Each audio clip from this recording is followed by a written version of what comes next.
So without me going on anymore, let me introduce you to Coach Ben Malbon. I'm going to pass over the hosting to you, Coach.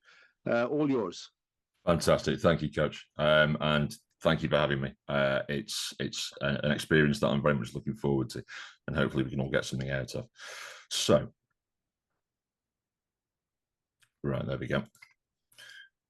Let's make sure we've got the right bit. So hopefully we can all see that. Right. As Coach mentioned, I am currently the DC at the Sandwell Steelers.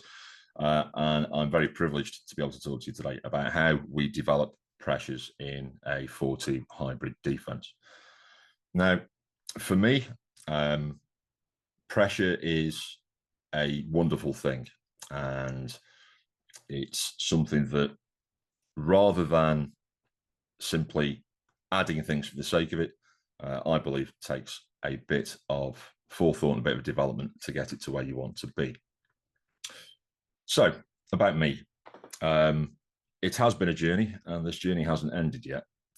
Started off playing at university, both as a defensive end and a left tackle in Staffordshire University for the Stallions.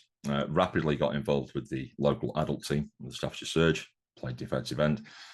At which point I suffered a sort of playing career-ending injury, but I wasn't ready to step away from the sport altogether. Since then, I've held a number of roles all along the defence, and briefly a one-year stint as an OC. And I'm currently DC and defensive line coach at the Sandwell Steelers. Right. When we talk about pressure, and I talk about journeys a lot, I always like to set the end goal and our expectations of where we want to end up. For me, the end goal for pressure is sacks, interceptions, incompletions, tackles for loss, and of course, wins. I want that ball back above all else. For me, that's a fundamental tenet of defense. It's something that must be done. I need that ball back at any cost, and I want to feed our offense as best I can. So when we talk about pressure, there are some considerations that we need to make. First of all, is about presentation, how we present ourselves to the offense. The differences between how we present ourselves pre-snap and post-snap are really important. Our spacing along that offensive line is quite a big deal. And then finally, how we synergize all these things together to create a package that works for us in the best way possible. So first of all, I'd like to talk to you about presentation. And this starts with, how do we present as a front? So as the title of this presentation suggests, we run a hybrid defense. What does that mean to me? To me, that means it's all about how we present. Do we present as a 4-2? Do we present as a 3-4 tight or a mint front? Do we present as a 3-4 bare front or a 4-2 load? Well, all of those are true. And at the same time, none are. So when I look at how we present as a front, my obvious question is that presentation rigid and inflexible? And I don't like it to be. So as you can see, the example here gives us a bit of a conundrum. Initially, we present over here on the left as a 3-4 tight with our defensive ends or defensive tackles, depending on how you want to phrase it, in a 4-eye technique, with our nose tackle in a 0 heads up over the center. With the addition of a creep from one of our linebackers and with a simple slant towards, in this case, it'd be field, we now present as a 4-2 under in all but name. And these are some of the things that we can do as a defense to allow us to generate pressure simply by our alignment, if nothing else. And being able to generate some sort of pressure by alignment and being able to get home with 3 or 4 is a big deal. Obviously, there are risk versus reward implications in terms of coverage. If we send more guys, we lose more guys on the back end. And so being able to get home efficiently is really important. To illustrate that point, I've got a bit of video for you. This was taken from a pre-season game, hence the number of coaches that are stood on the field. And initially, we present as a 4-2 load front. I'll highlight our guys. We have a defensive end who's kind of obscured by the slot in this bunch. Our nose tackle is away from the centre in a one technique. We have our traditional defensive tackle, but this time he's in a 4-eye. And we have our other defensive end in what could be described as a sort of loose 6 technique, or for those with different terminology, potentially a wide 9.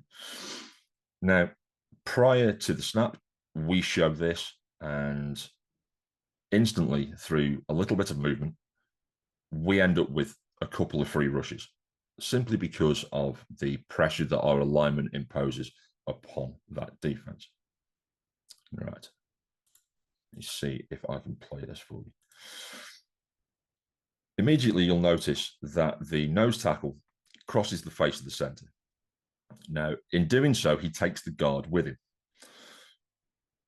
With all of that, and the pressure applied to the right tackle in this case from our defensive end, our defensive tackle gets through unblocked. And then with a bit of edge pressure, we force a really quick throw.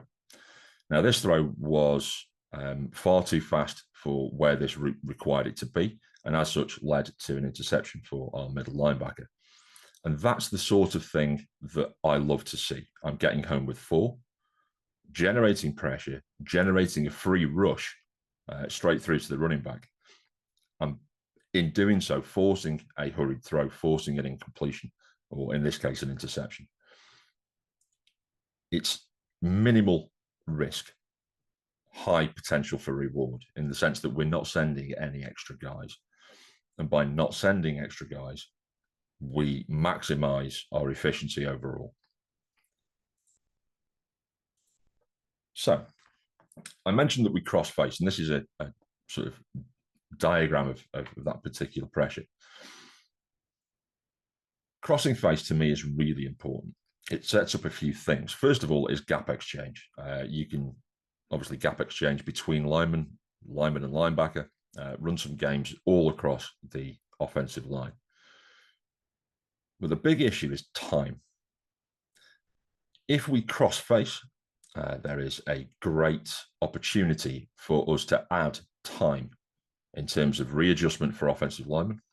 So in this case, it was the guard who had not enough time to readjust to the departing nose tackle and realign himself to the, in this case, 4-eye technique tackle.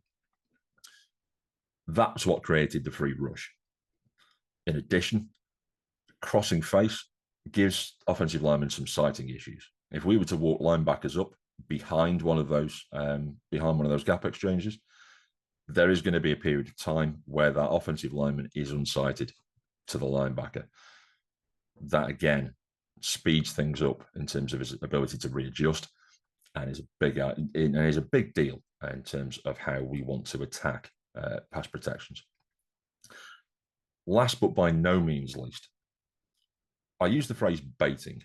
We can bait out certain responses, and I'm talking about half slides, full slides, that sort of thing. We can bait out offensive pass protection adjustments and then preemptively react to them.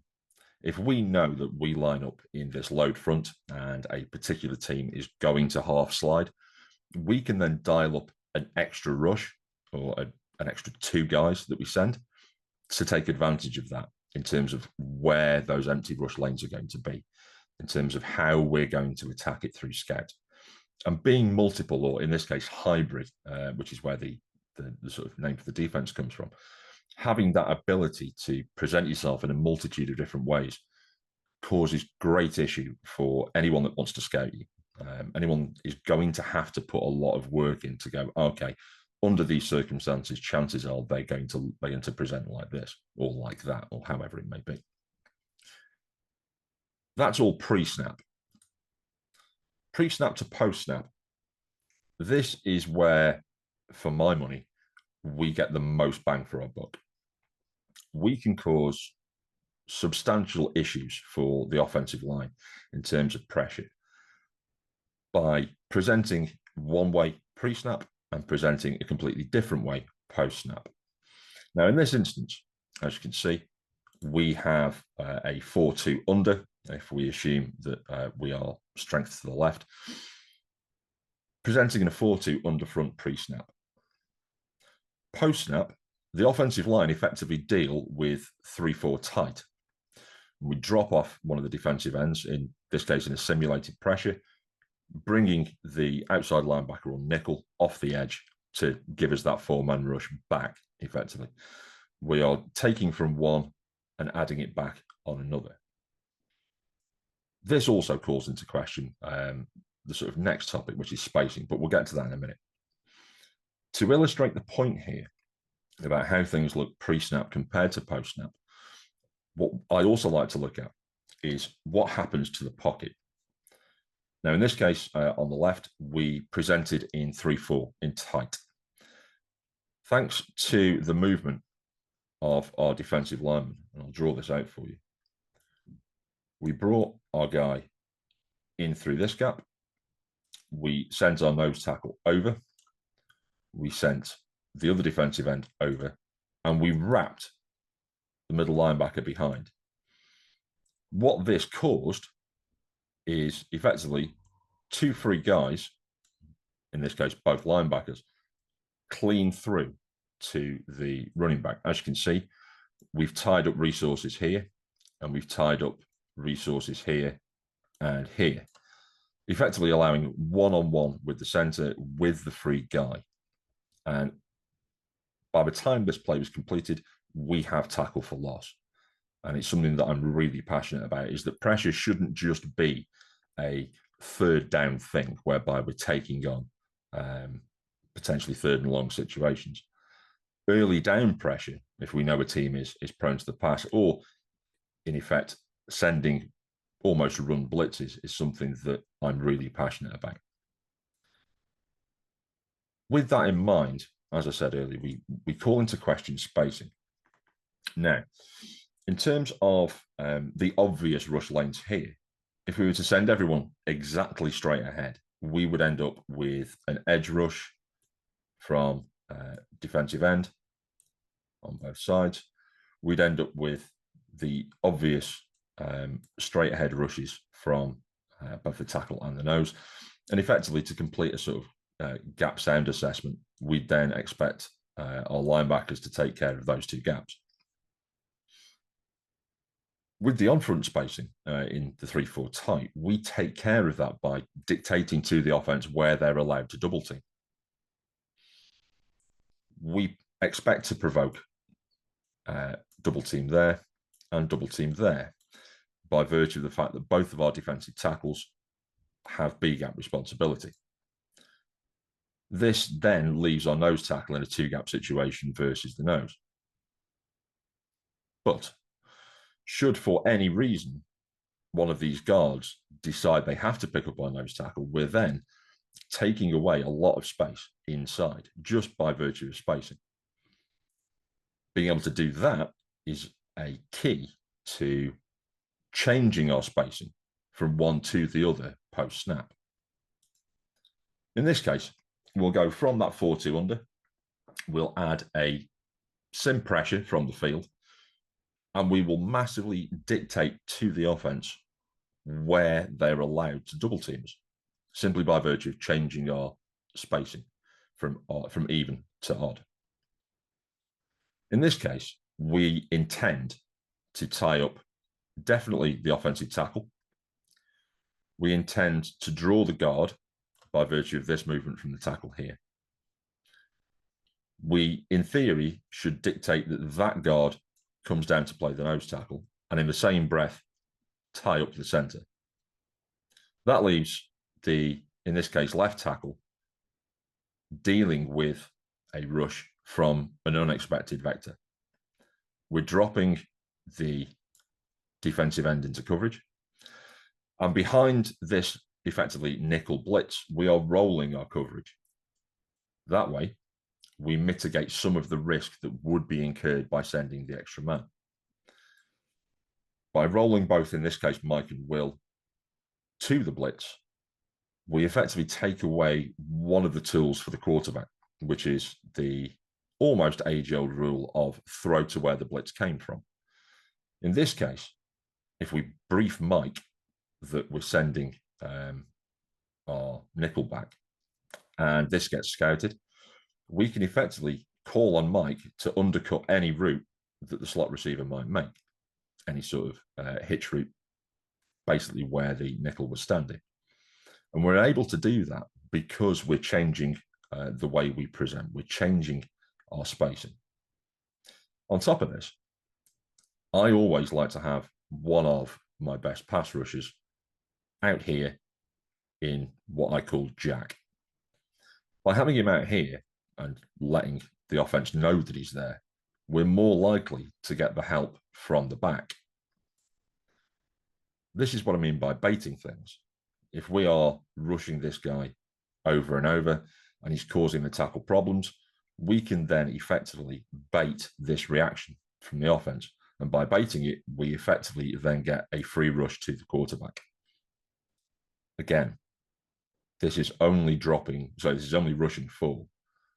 And the ability to rush 4, drop everyone you wanted to in coverage anyway, and still potentially get away with a free rush to the quarterback is something that value cannot sort of express.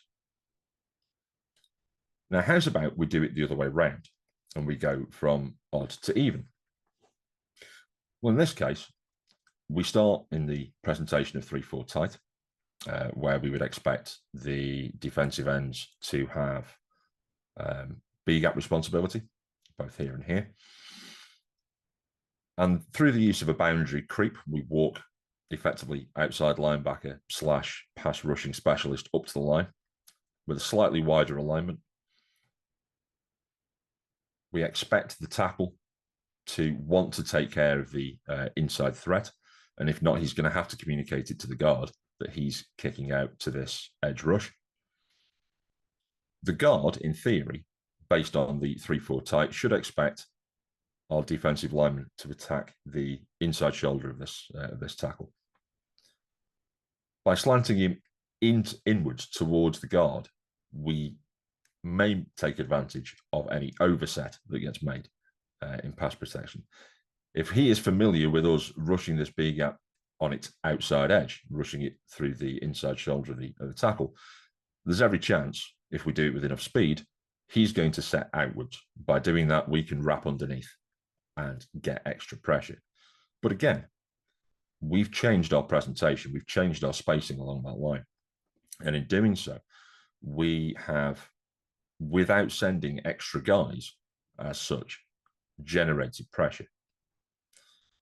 Now, that's not to say that we don't send extra guys, but this is an example of how we can generate pressure without having to resort to that. And if we're not resorting to it, it means it's an extra treat when we do. Which brings me on to sort of next thing here, which is how we synergize all this together. If, for example, we take our even to odd in terms of spacing, boundary simulated pressure, bringing the pressure from the boundary through the addition of our linebacker and dropping off the field end, we've already done all 3 of the things I spoke about previously. We're crossing the face of offensive linemen. We are changing our presentation post-snap compared to how we present pre-snap. And on top of that, we are rolling our coverage to mitigate risk. Now, a dear friend of mine, Coach Brennan, phrases what I'm about to tell you as the Lego principle. And I like to think of it as making your pressure package modular in design. What we've got here is taking 1/2 of that pressure and pairing it with a relatively simple tech stunt. All this is going to do is change the presentation, cross face. It's going to change your spacing to a certain degree. But we're also now adding the extra man, where normally with that boundary sim, we would drop a defensive end into coverage. We're now not only we're not dropping him, we're now rushing 5. And so when it comes to looking at our pressure packages in their totality, I always look for these synergies, how I can apply that sort of modularity to any sort of pressure design that might come into my head. Last but by no means least, by doing it this way and by having that modularity, or as Coach Brennan points out, the Lego principle, you can then take advantage of the last thing that's really important. Every offensive line, regardless of its level, has a weaker link. By employing this modularity, you get to not only exploit that weak link, but you get to do it in a variety of ways. You can do it by changing your spacing. You can do it by changing your presentation pre-snap to post-snap. And in doing so, what we end up doing is we can then line up our best dude somewhere that the weaker link isn't expecting. And through the application of all these principles, get our best dude on what is perceivably their weaker guy. And in doing so, we then start to exploit matchups on top of all of the other factors that we've discussed. So realistically, where does this leave us? Well, it leaves me and leaves us considering the following questions. Risk versus reward. Do I have to send that extra guy, or extra 2 if I'm feeling particularly vindictive? Can I achieve the same result with less resource allocation? Do I have to compromise my coverage to be able to get home? And if the answer is no, then you are in the best position possible. Not only that, but when we consider blitzing versus the run specifically, if we can do that in a way that ties up as many offensive linemen as possible and allows us to get to the point of attack untouched, we are now in a position where we're not only influencing the pass to a massive degree, but we also dissuade teams from running the ball. The next thing, therefore, is who do I have to beat? Now, one of the first lessons I ever learned is that I don't need to beat offensive coordinators. I need to beat the 5, 6, maybe 7 young men on the field. I don't need to be smarter than the OC. I just need my guys to be better than their guys at getting to the point. With that being the case, there's no need to overthink this. There's no need to consider potentially what adjustment is the OC going to make, because it's all very well and good the OC making an adjustment, but it's down to the guys in the field to execute that adjustment, and then it's down to our guys to adjust to that, and effectively we end up playing a game of who holds the pen last. Next, we'd identify where is the weaker link, be that in run blocking or in pass pro. Where is he? Where is the OC trying to hide him? Once we've found him, how do we get to him and exploit that weakness? Which then leads to the last point, which is, where are my guys? Where is my one dude who I know is going to win? How do I get my one dude or my 2 dudes as free a path to the ball as possible? How do I manipulate the pocket, manipulate the pass protection scheme to get those guys on the football?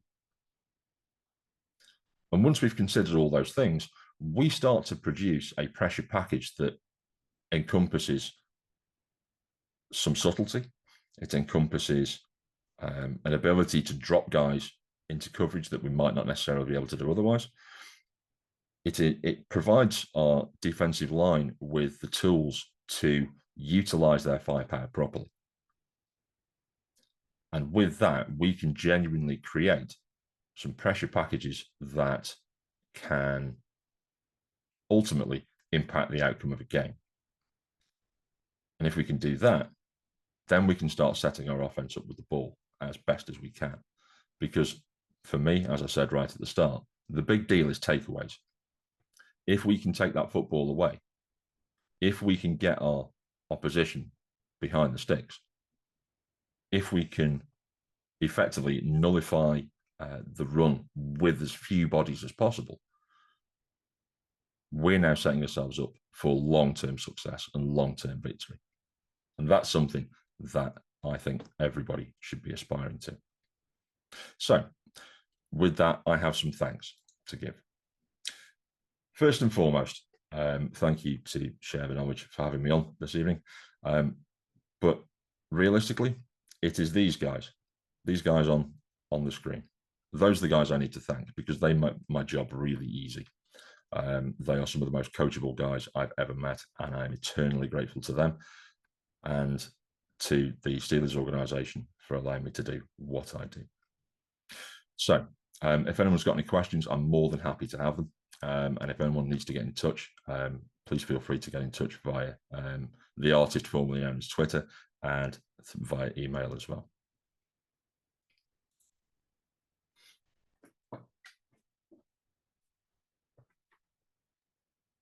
Thank you, Coach, for your presentation.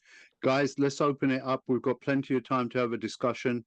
If there's any questions, you can either raise your hand or you can go ahead and unmute and ask away.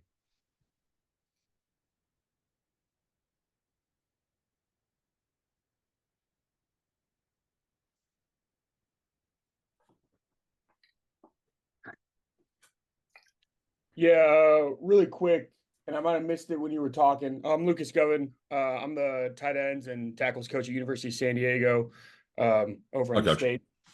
Awesome presentation, man. Really, really informative, everything like that. But just being an O-line guy, is there any sort of protections that sort of give you a problem? Like, would you rather see a lot of full slide, half slide, or big on big, or anything like that?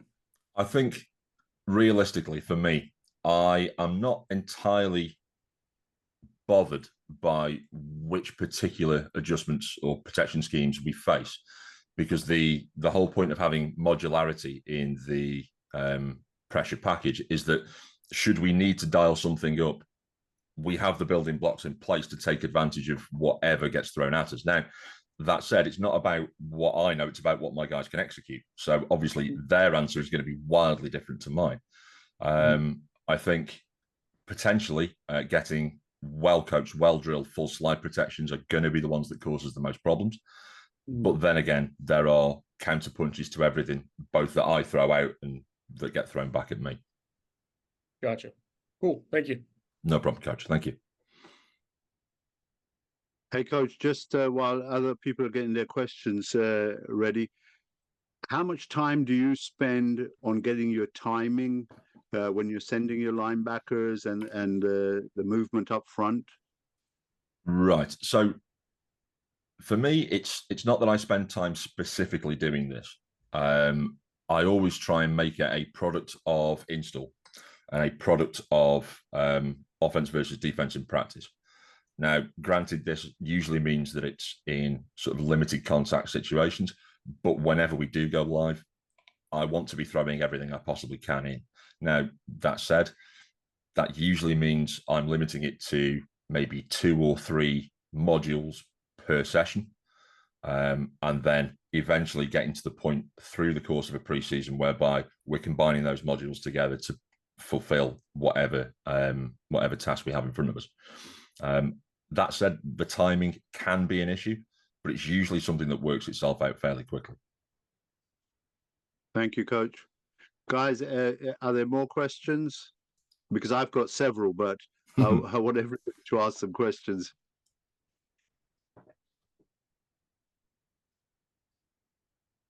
Coach, again, I'll jump in. Your defensive end that you have dropping into coverage, yes. What kind of an athlete is he? So I am very fortunate to have some outstanding athletes at defensive end. Both are tall, long, and athletic. And it's not so much that I ask they are intensive coverage players, but should I need to, I know I can rely on them to wall off any in-breaking route, and then we can deal with anything outside of that with dedicated coverage players. It's one of the things that I'm happiest with, is that should I ever drop a defensive lineman into coverage, I'm not asking the world of him, in the same way as I don't ask the world of my middle linebackers. They, in theory, are designed to be my run-stopping guys to support my defensive line. But I'm also blessed that I've got some very good defensive backs to assist me with that.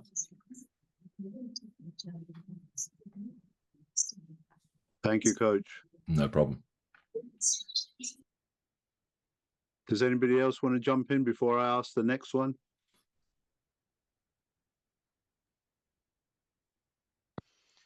Hey guys, can I come in? Can you hear me okay? Yeah, it's Alan Wiggum. Yep. Hi, Coach. Thanks very much, Coach. Really interesting to see the stuff about crossing the face, etc., and also dropping linemen. Do you play anything, or do you adjust to the field or boundary either by what you're sending each side, or by the athletes that you have on each side of the field at all? Right. So to sort of preface this, we are a field and boundary team. Mm-hmm. For a multitude of reasons, that it allows me to get set up as fast as possible and then adjust to whatever formations come out afterwards. But that said, I am almost traditionally having my best pass rusher as my boundary end. Obviously, there are situations where I can switch that up, and it's a really simple process. But in terms of sending my guys or sending in pressures, it very much depends on what the offense shows me. If, for example, an offense is going to give me tight end and a wing back to the boundary, I'm probably going to send something from the field, because it's all about risk versus reward. If I send extra guys and they're getting held up by tight ends on the line, it's not effective for us. It's not going to get the job that I want done. So obviously there are ways and means around it, and crossing the face of offensive linemen is always a big deal. And it always assists us in that regard. But I suppose the really short answer is it kind of depends on what you're seeing in front of you and what you're getting schematically thrown at you. Okay, thanks. No problem, Coach. Coach Alan Smith, do you want to unmute and have a word? Yeah, Coach. When you're getting the players to cross face, do you teach particular techniques for that? And then when they're slanting, do you get them to pin the O line as well? Brilliant. This is one of the things that I could talk at great length about. So for me, the key is always getting vertical, no matter what. We always want to be gaining ground on the quarterback, because it's that gaining ground that's going to accelerate his clock in his head.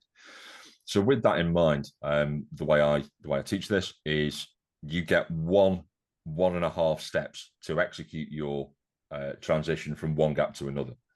Immediately after that, you better be going vertical. You better be gaining ground no matter what you do. And so in terms of pinning linemen, yes, but it's specific circumstances. So, for example, if I'm running a tech stunt, the slanting tackle is going to have to effectively hit check the offensive tackle and then get vertical, just simply to prevent him from messing with my jam. But once he gets that hit check in place and we've isolated the guard, he then needs to get vertical, because he's then now setting the edge. And it's a simple gap and roll exchange between end and tackle, just as an example.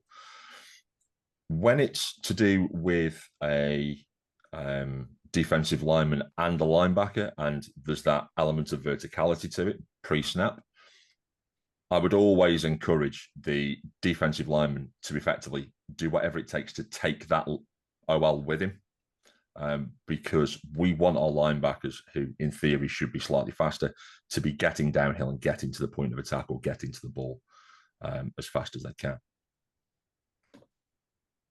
A key one actually is if we are going across the face, particularly of guards, is to use a effectively long arm stab into the gap you started from, into that sort of armpit area, and effectively bring the offensive lineman with you as you travel past him.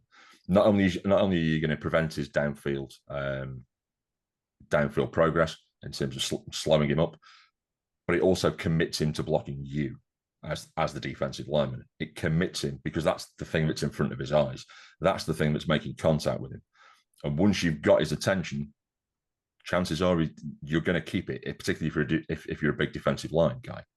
You're going to keep that attention because you're threatening that guy in particular. And by doing that, you can then free up some of your other players to go and make a play. Thank you, Coach. No our problem. next question is from Coach Barnes. Good evening, Coach. Good evening, Coach. First of all, wonderful presentation, mate. I'm very impressed with your skills. Thank you very much. My question is actually directed at the linebackers. I'm assuming that you're doing a fair bit of slanting, so you're more of an attack and react type of a guy up front. Yeah. So if you're bearing that in mind, are your linebackers playing cloudy clear, or do they have specific gaps? How do you teach your guys to read and get to the play? So ultimately, and this is word for word the way I phrased it to them, is they are effectively driving the car that is our defense. They are backfield flow reading, and in their peripheral vision is going to be all your pulling linemen and all of those things, much like you're looking 3 or 4 cars in front, but you can still see the brake lights go off in front of you. With that, we marry it with a fit and flow mechanic. So effectively clear and cloudy, but with the understanding that for runaway, those guys have got to flow, and they've got to be able to do that at speed while still gaining ground towards the line of scrimmage. Obviously, hole opens up right in front of you, and you're taking on the ISO. Then those guys have got to fit and fit hard, and they are the glue that holds it all together. They are the guys who are effectively making the D-line right all the time. And that way I'm limiting the amount of I've got to think about this for my defensive line guys so that they can do what they do best and play quickly. The faster they play, the faster we all play, because they're the ones who are creating the holes effectively. They're the ones who are forcing offensive linemen to block them and then to give that read to our linebackers. Does that make sense?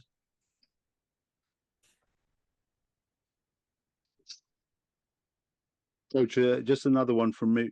What kind of drills do you set up practice time to start to hone their skills in being able to slant? Do you do sort of half line or the whole line? How do you work it? So initially, it's as simple, and this is right at the very start of preseason. It's as simple as getting a slant step in both directions for each guy, getting them used to transferring their weight onto one foot, driving off it properly, and then with that second step being able to get vertical. As we then start to introduce offensive line guys, it's then a question of marrying it up based on the situation we're in. If we've got a full line out there and we're not working in pods, we'll work full line. And that's more often than not when the modularity starts to come together.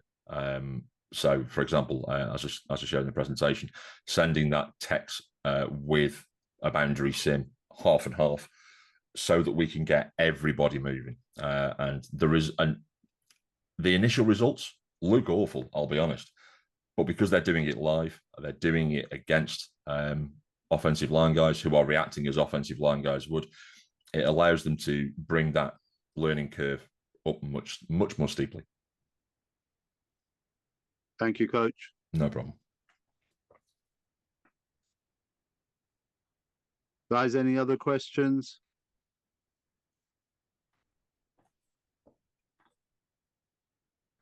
Coach Kennedy? Thanks, Coach. I just wanted to know what your philosophy was in dealing with motion, because with a lot of pressure defenses, it's easy to be able to you talk about baiting. It's easy for the offenses to start to do the same. And I wondered kind of what your rules of thumb were in terms of your abilities to deal with the motions, different motions. So broadly speaking, with me predominantly labeling this as a 4-2-5 defense, my overhang linebacker is my adjuster. There are going to be situations where I roll both the safeties, bring that guy back because he's a true, effectively safety outside linebacker hybrid. By bringing that overhang linebacker out and bringing him back to safety depth, for example, going from 2x2 to 3x1 really quickly with a sort of jet motion that obviously doesn't get the ball, we're just going to roll the safeties down. Now, if we know that that's the adjustment you're trying to bait, perhaps that overhang linebacker doesn't drop back quite as far. And it's a very fluid manner of adjusting to it. So there's no set in stone depth for that adjustment. It's based on what he sees. If that solo receiver is an absolute burner, he's going to drop back deeper. If it's a flexed out tight end, well, he just ain't. And when it comes to motioning into extra blockers, extra guys for the run, it's then incumbent on my DBs to then start creeping downhill slightly to take advantage of it there. The only real adjustments that get made are when I lose the overhang from one side of the field, I will then flex out that defensive end and he will assume force responsibilities. That way, we don't lose too much. We gain time for if that guy gets out leveraged for our other players to get over the top and then to go and make a play. But that's realistically the only true adjustment that I feel, particularly with what I'm seeing and I'm facing, that I need to make. Thanks. No problem, Coach. Coach Samuel Ashley. Hi, Coach Malbon. Hi, boss. Just a quick. Can you just describe some of the barriers you've had in terms of like installing this on like a brick ball level? Have you had to like rely on film to get the information across the guys? Have you had to rely on some of your older guys? And does it look now what you envisioned it to look like when at the very start of pre-season? Fantastic. So in terms of the barriers to it, as you know, we are really lucky to have some very experienced veteran players on the team, particularly on defense. They have been absolutely instrumental in allowing this to come to the point where it is now. In terms of getting new guys involved or newer players, it's been one of those things whereby they've picked it up really quickly, in fairness to them. The other part of it is constant reinforcement and communication with those guys. As you know, we spend an awful lot of time in meetings, probably more than Division 2 normally would warrant. And I think it's a great thing that we do. Being able to constantly reinforce that information, being able to break it down on film, because obviously we review all our practices, and being able to create a culture whereby these guys are always asking questions is the last key component to it all. Is it where I want it to be? No, because it's not perfect. But then again, I acknowledge it never will be. When we dial something up, I always want everybody to get home. I want everybody to be sharing in those stats at the end of the day. But that said, compared to where we were day one, we are 95% of the way there. Thank you, Coach.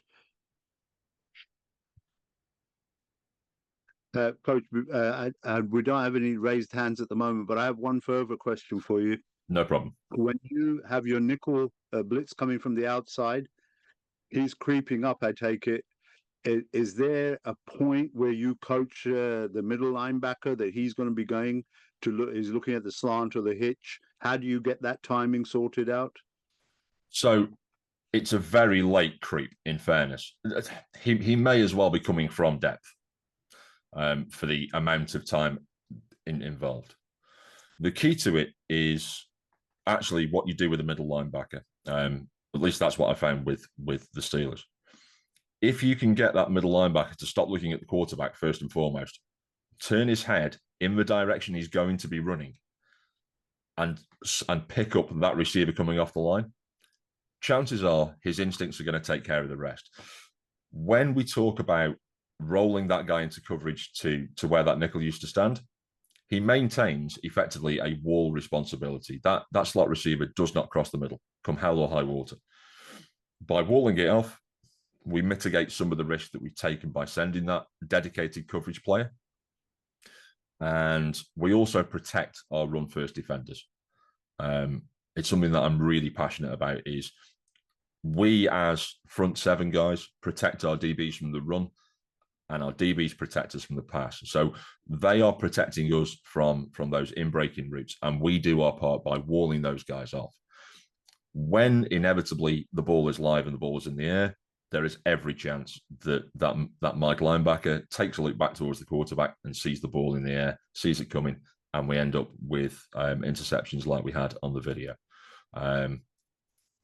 It's a wonderful blend of players' instincts and the scheme working in harmony in that regard. Thank you, Coach. Guys, we've got 2 more minutes with Coach. If there's any more questions you guys have, then please do so now. Like I said, any of you that want to do the CPD questions, I've had some emails already. Make sure you email us. Share the stknowledgeuk@gmail.com. And what happens is I send you a link, you fill that out, and the rest is between yourselves and BAFCA to get that done. Also, just to remind you, there is a coaches convention, and I think Coach Ben, you're going to be there next week. I certainly will be, all 3 days. Right. It's the highlight of the coaching year. Yeah, so you'll be able to pick Coach's brains there and buy him a drink if you've appreciated his chat. I certainly won't argue with that, Coach. Thank you. That's at Loughborough. That's at Loughborough University. So please look that up. I know that Coach Mike Mancini's on the call already. So, like I said, a couple of more questions. If you've got them, if not, I will introduce you to Coach Mancini, and then we can go and we can crack on from there. Okay, guys, just to say, Coach, thank you very much. I know it's very, very difficult. I believe this is your first presentation. You've done a great job. I know it's very difficult, but us British coaches, we need to start doing more and more of this. And doing this tonight with Share the Knowledge is just showing us the type of thing that we can achieve by working together and being that network. So I appreciate everything you've presented today, your time, your effort, and preparation. Great job. Thank you, Coach. Thank you guys for having me. It's been a genuine pleasure.